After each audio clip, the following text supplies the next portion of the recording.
Brand new burn. Right from Toyota. It's getting too late in the day, fella. I'm forgetting which way things go here. Da da da da da. We'll say it goes that way. However, we need to make sure that the speed sensor hole faces to the rear of the vehicle, right? Isn't that what we just talked about? Is anybody listening? Then you want to get your studs, your 4 new ones. We'll put them in. I'll get a block of wood to stick this thing on and we'll bash them through. Before you bash them through, make them darn tootin'. You got it going the right direction. Speed sensor holes in the rear, fella, that's right. Let's get a block of wood. Is there any reason you can't bash this together, Mr. O? I don't think so. It should be the right direction.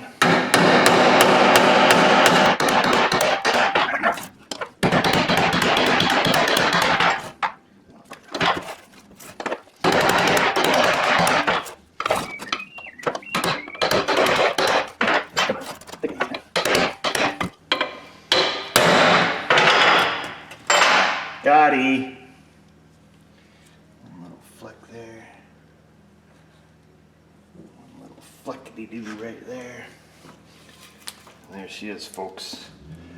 Let's see, I believe we can leave the protective sleeve here that protects the magnet on. That's the hole for the speed sensor facing to the rear of the vehicle. We did do this right? Huh? My time to ask. My time to ask right now, Mr. O.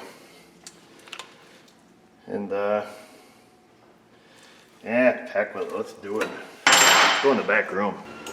You want your wavy washer. See how it's concave and convex. Well, one side you're going to see the part number for the bearing. That side goes towards the bearing. That's the easiest way to remember that. And then the tapered side on your lock ring goes up. That's what's got to go into the seal. If that makes sense to you. It'll all make sense to you once you that's where you have to trust me. So we're going to slide this baby through. Like so. It ain't going to go nowhere, folks. Then whoever made this press, the traveling Continental Equipment Company, they made it for guys that are about that tall. So about 3.5 feet. Not sure. So this is going to go like this. So it's dished this way. Not this way, but this way. What's up, dude? Dinner's ready? Tell mommy I'll be just a little memento. Alright? Yeah. So we're going to slip this on the axle shaft all the way down. And then we're going to pick her up and slide that baby. One press block under there. And then get the other press block under there. This is where it gets sketchy. I mean sketchy. Don't, you know, you got room for your studs. Alright? And because we're slightly lazy, we don't want to raise this up. We'll take this one to fill in the space. That's where it gets sketchy. Because if you're going to send stuff flying, send a lot of stuff flying.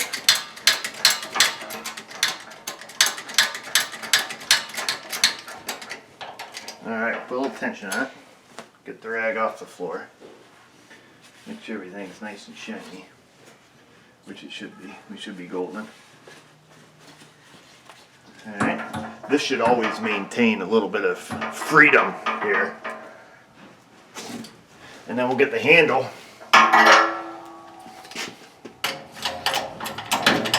We'll start pushing it. Now at this point you say to yourself, Eric, is there any reason I can't push this together? You got the lock collar going the right way, you got the washer in there the right way, the studs are in, dinner's ready. Let's get her done.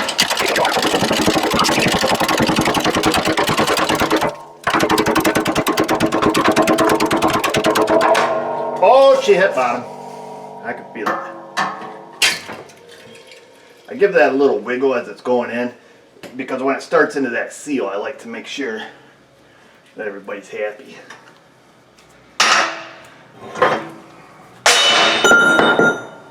That didn't end well. Worked out better in my mind. Let's try again.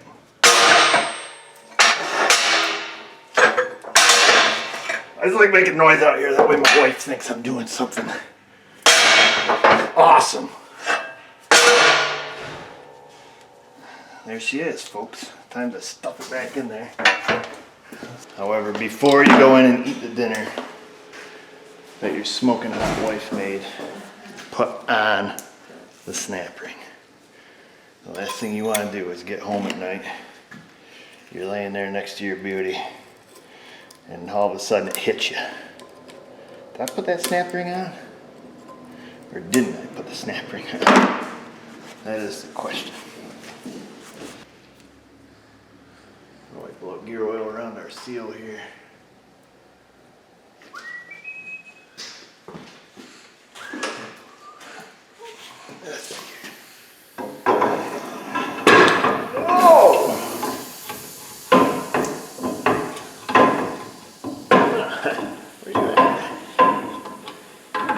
There she is, in the spline.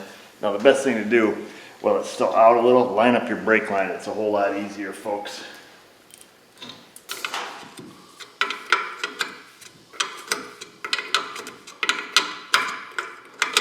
There, look at this. I guess we'll just finish tightening that up. We should have seen if this little mother will come loose. It will. Nah. Come on, why you gotta be like that? There we go. So the bleeder comes loose, so that's good. All right. So we'll snug that back up. Probably should check that in the beginning before you hook the hose back to your wheel cylinder. There's that. You just gotta throw the brakes back on it. Flush this toilet. Waiting for Mrs. O to get back so I can eat dinner with her. Got to go pick up the child. Ouch. So I figure we'll just keep going until she gets back. Put those nuts, on the back. Snug them up. Factory specs, obviously. There's my bride. Hello. What's up, old girl? Did you eat? No, I was waiting on you. I was just telling the people. Oh, well, your food's in there getting cold then. Well, I was waiting for you, old girl. Oh, alright, well, let's go eat our food. Okay, let me tighten this up real quick.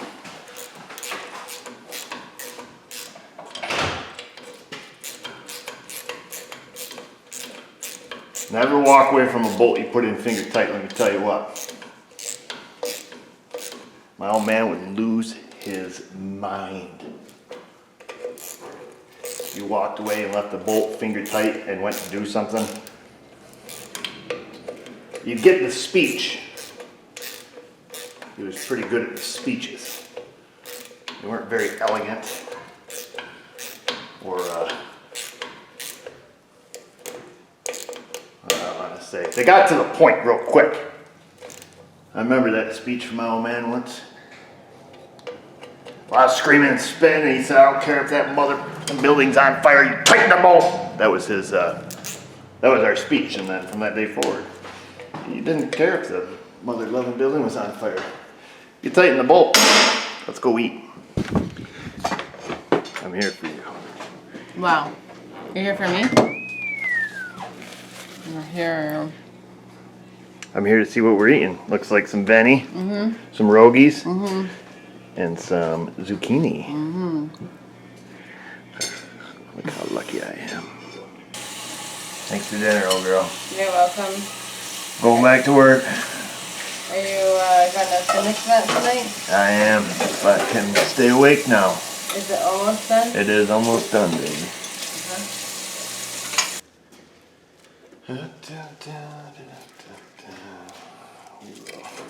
Get the old cable spreader there. That helps putting the parking brake on a little bit easier. Which we've left. You know, we left this whole thing is all together here, so we'll spread that baby open. Slip that down it now. Kind kind of leave that hanging. I've already cleaned up the little mounting pads there, so we'll slap a little grease on them.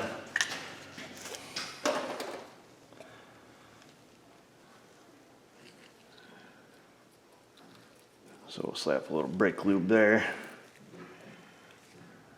They were pretty crusty. Truth be told, I mean, it probably could have benefited from putting backing plates on this. They're pretty rough. They're not, I mean, they're not terrible. That, you know, the meat and potatoes part of it, they're pretty dang thick. It's the annoying stuff like this little ring around it. They have a tendency to hit the drum and make all kinds of racket, but I think she'll be okay. Put a nail in. We'll slide this baby up. Get the spring on the right side there. Make sure. Now where it goes in your wheel cylinder, it is slotted, so make sure that it's facing the right way in case you're just fiddling with it. Now we'll hold the nail through, get the shoe on the right side of everything here. Just kind of get it to where it holds still for us. You can get your tool up in here. And I gotta turn around, line it up there. Of course you guys are right smack in my way, but I think we got it anyways. Stand the spring up straight. That's standing up straight. Drop your pliers naturally.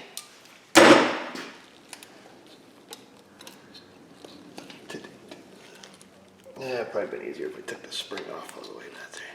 Straighten up our slack adjuster. We'll grab our other shoe. I mean, you know, obviously make sure everything's, you know, moving and free on your shoes. All your parts and pieces and your self-adjusting mechanism and all that business. Trying to get this one set up here. Set up there. Make sure the latch is good there. We're gonna take and I gotta reach back up in here. I have to get a pick. The star wheel adjuster, self-slack adjuster there is in. I need to push it out, get things kind of lined up. We might be able to stick the nail on it first, so that's what we'll do. Maybe. Don't want to make it any harder. So same thing we did on the other side, except it's over here where you can't see it. Stick that little guy in there. Where you at, baby? There she is. I think we'll be okay. Yeah, let me go get a little pick. Give her a little push. A little push in the bowl. There we go. Come on, baby. Come on, man. All the way. Why are you not wanting to cooperate? You never want to cooperate with me. Kind of annoying with the camera right now. I won't lie.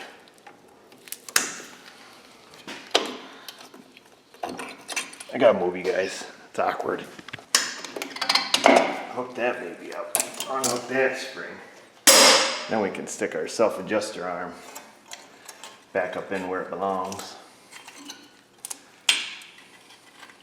Should have cleaned the hub face off the axle there when we had it out, shouldn't we? Not that you can really see anything, but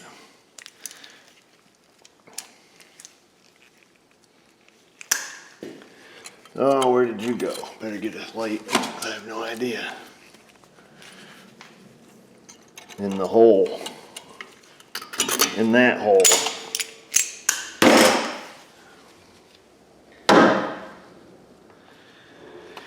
Oh, do we got any parts left? Oh, that was bright. I turned that damn thing off. There we go. We got a couple spring-a-dinis left.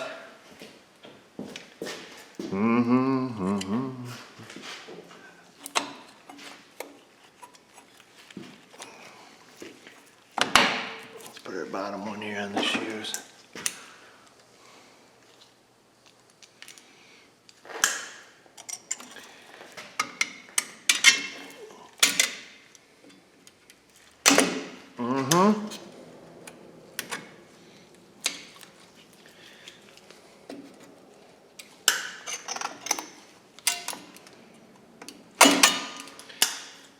Dunsky. You see how the clicker clicks? It does. I did back it off a little bit to get the drum off. So we'll crank her up here a little.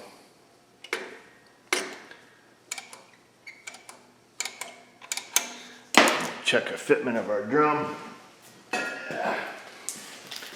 Before we clean everything off here. Oh yeah, she's super.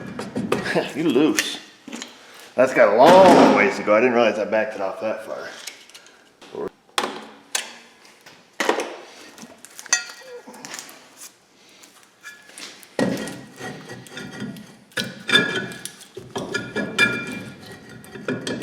There, that's quite a bit closer now.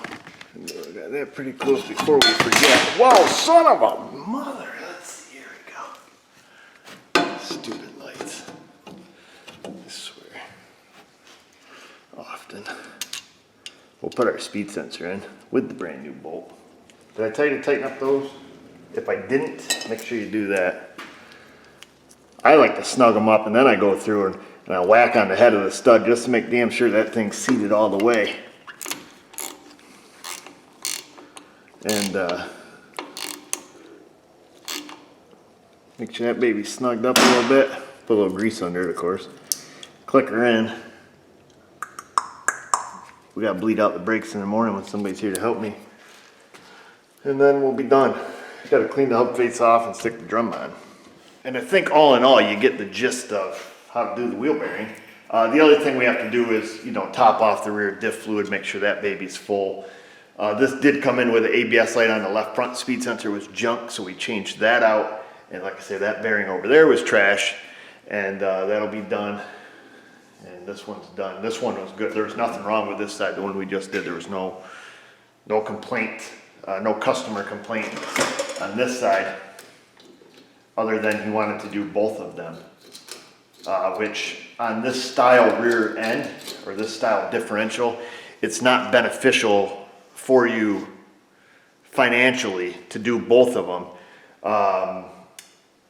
And I say that because it's not like I was thinking like a Chevrolet where you got to pull the differential cover and you pull the center pin out of the spider gears and then push your axles in. That, if I was doing a single wheel bearing, I would highly encourage a customer, hey, let's do the other one because it takes another 5 minutes. In this case, it takes just as long to do this bearing as it does that bearing. So let's say this is 3 hours. So now it's 6 hours total. So if that makes sense to you, the only advantage to you as a mechanic is you got your tools out. So it might save you 10 minutes of time fishing out your tools. But from a customer perspective, it's not beneficial for them to do both at the same time. Other than, let's say, they're doing it preventatively. But that's not up to me. Go around with a pair of needle nose if you're in the Northeast and this little ring in here is a little bit tweaked in spots from doing stuff. Just take your needle nose, kind of tweak it back straight. Otherwise, it's going to scrape on your drum. These things can be obnoxious. And if it pisses you off enough, give it a lot of wiggles with your pliers until you rip the whole thing off and just throw it in the trash because it's virtually kind of worthless, especially in a deteriorated state. But I think we'll be okay. We'll get her straightened up here. She looks pretty decent. Anyhow, when somebody's here to help me bleed it out, we'll bleed it out. We'll clean the hub face, do the drum, get the wheels on, bleed it, ship it. Why don't you guys ship on down to the comment section. Comments, the concerns, the Insta, the Facebook. Just remember, viewers, if I can do it, you can do it. Thanks for watching.